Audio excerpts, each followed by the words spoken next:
Savais-tu que, selon le département américain de l'énergie Energy Information Administration, la consommation mondiale d'énergie sous toutes ses formes devrait atteindre 678 fois 10 à la 15 de BTU par année d'ici 2030.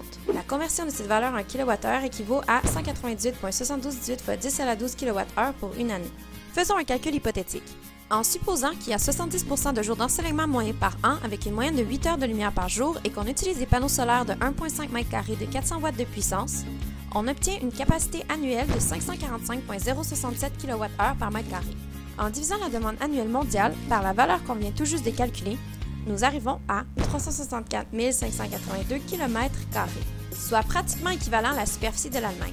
Donc, il nous faudrait l'équivalent d'environ la superficie de l'Allemagne en panneaux solaires pour alimenter annuellement le monde entier.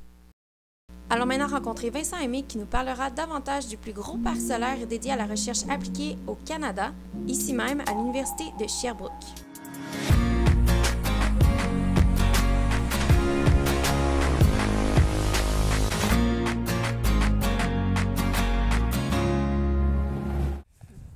Bonjour Vincent. Bonjour. Ça va bien? Très bien, toi? Oui, très bien. En fait, je te laisse te présenter. Alors, je suis Vincent Aimé, professeur en génie électrique, génie informatique, et puis également vice-recteur valorisation et partenariat à l'université. Est-ce que tu peux me parler un peu plus du projet? C'était quoi le but principal, en fait, de la recherche? Le but principal, c'était de créer un lieu pour faire de la collaboration sur les énergies renouvelables. Et alors, évidemment, l'énergie solaire. L'énergie solaire, il y a le photovoltaïque, l'électricité. Puis il y a le thermique, la chaleur. Donc comment on pourrait gérer ça? Il va y avoir aussi tout ce qui est les enjeux de comment je vais gérer l'énergie électrique, le stockage et tout ça. Alors pourquoi un projet d'1 mégawatt, ce qui est beaucoup de puissance? C'est parce qu'on veut avoir assez de panneaux pour que ce soit statistiquement valable, puis on veut utiliser des technologies commerciales aussi. C'est-à-dire qu'on va tester ce qu'on fait dans les laboratoires par rapport à ce qui existe sur le marché. Ça va nous permettre de voir si ce qu'on développe dans les laboratoires est pertinent. Puis ça permet d'attirer beaucoup de partenaires. Que comprend le projet? Combien il y a de panneaux solaires? C'est quoi la taille moyenne d'un panneau solaire? Et où se situent aussi les panneaux solaires sur le campus? Alors les panneaux solaires, ils sont principalement à 3 endroits. L'endroit emblématique, c'est les ronds-points, donc celui du campus principal, puis celui du parc Innovation A7. Donc ça, c'est 2 trackers avec une technologie dedans qui fait 30 kW à peu près par panneau. Mais en fait, les 2 gros blocs de puissance, il y en a un sur le toit du centre sportif, 300 kW de puissance à peu près. Puis le reste est devant nous ici dans le parc solaire et là ça c'est à peu près 600, un peu plus de 600 kW. Donc si on additionne tout, 1 MW de puissance pic. Quel type de panneau? Ce que tout le monde connaît, c'est des grands panneaux bleus en général. Ça, environ un peu plus d'1 mètre carré, 1 mètre carré, 1,5 mètre carré par panneau. La chance qu'on a dans le parc, c'est qu'on a 3000 panneaux à peu près. Ils sont tous connectés. Et puis ces 3000 panneaux-là, en fait, au lieu d'être sur 25 ou 30 technologies différentes, comme on aurait pu le faire dans un projet classique, ils sont seulement sur 4 technologies les plus probables pour le marché. Quelle technologie est utilisée? Il y a 3 technologies qui ressemblent au genre de panneaux qu'on a ici devant nous, où en gros la lumière arrive, elle va rentrer dans la cellule photovoltaïque, puis la cellule elle va capter une partie du spectre solaire, puis elle va convertir cette partie-là en générant des charges et autres, en courant électrique, en fonction de ce qu'elle a été capable de capter dans le soleil. Donc ça, au niveau théorique, on pourrait peut-être faire 30-35% d'efficacité, pas plus. Mais dans les faits, dans les laboratoires, c'est 20% à peu près, un peu plus que 20% d'efficacité. Puis des panneaux comme ça, ils vont osciller entre 17 et 18%.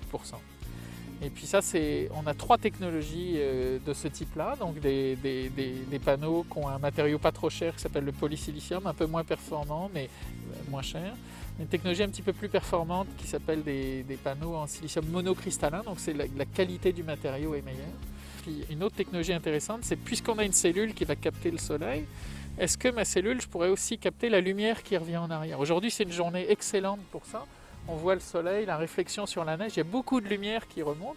Ça veut dire qu'on peut aussi récupérer de l'énergie en arrière. Ça, c'est jusqu'à 15% de puissance en plus. Alors, la 4e technologie, c'est celle sur laquelle on travaille le plus en recherche. C'est exactement ce qu'on a sous les yeux ici. Mais en fait, on utilise une cellule, puis je te la montre, la cellule, elle fait 2 ou 3 mm.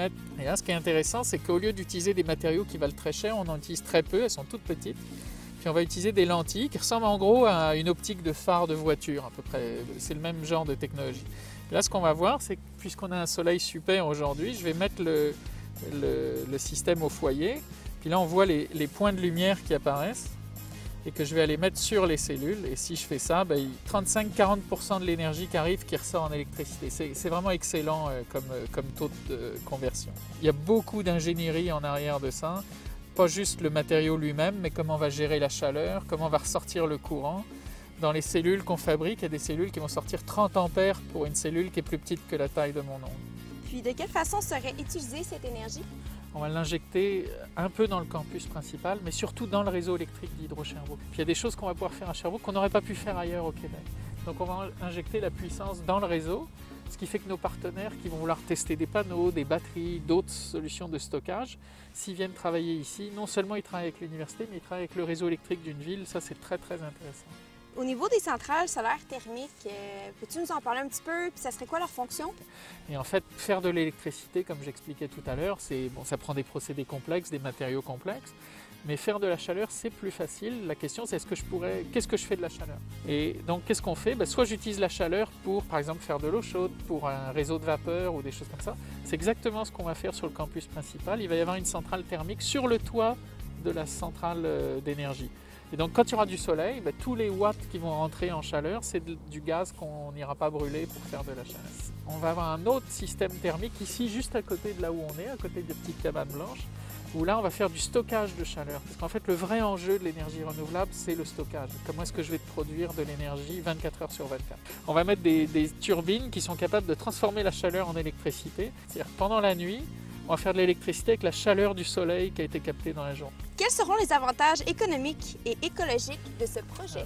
Ça, c'est une excellente question. Ce qu'on est en train de développer, c'est des solutions qui vont marcher dans les milieux isolés, par exemple. Donc là, partout où j'ai des génératrices, c'est beaucoup mieux d'utiliser du solaire. Et puis surtout, on veut exporter la technologie. Puis je pense que ça, c'est vraiment un message important. La lutte contre les GES, c'est pas à 100 km de distance. C'est sur la planète sur laquelle on vit.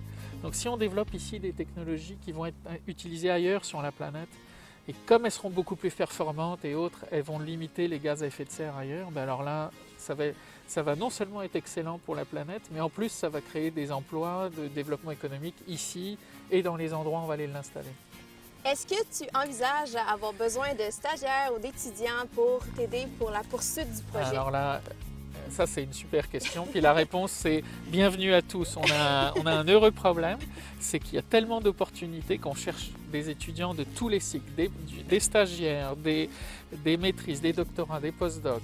Et on parle beaucoup de génie électrique, mais les enjeux ici, il y a beaucoup de programmation, donc du génie informatique. Il y a des enjeux de stockage, ça c'est du matériau, du génie mécanique. Tout ce qu'on voit bouger là, c'est des moteurs, il faut que ça résiste à moins 30 avec du vent. Et puis aussi du génie chimique, parce qu'on va faire du stockage de batteries. Donc ça touche à tous les domaines de génie, de sciences, d'informatique. Puis il va falloir réfléchir aussi aux enjeux de société. Là. Donc je dirais que c'est un projet universitaire. On va avoir besoin des gens en sciences humaines, on va avoir besoin des gens en gestion aussi, pourquoi pas, pour aller gérer toute l'économie de l'énergie. Donc le message c'est, j'espère qu'on va contribuer à faire de la région Estrie vraiment un acteur pour l'énergie renouvelable, pour la lutte contre les changements climatiques, puis on aura besoin de tout le monde. Je te remercie pour ton temps. Avec plaisir. C'était un plaisir de discuter avec toi. Puis bonne chance pour la suite du projet. Merci beaucoup. N'hésitez pas pour qu'on en rediscute quand on aura d'autres succès ou d'autres projets avec ça. Parfait, merci. À bientôt.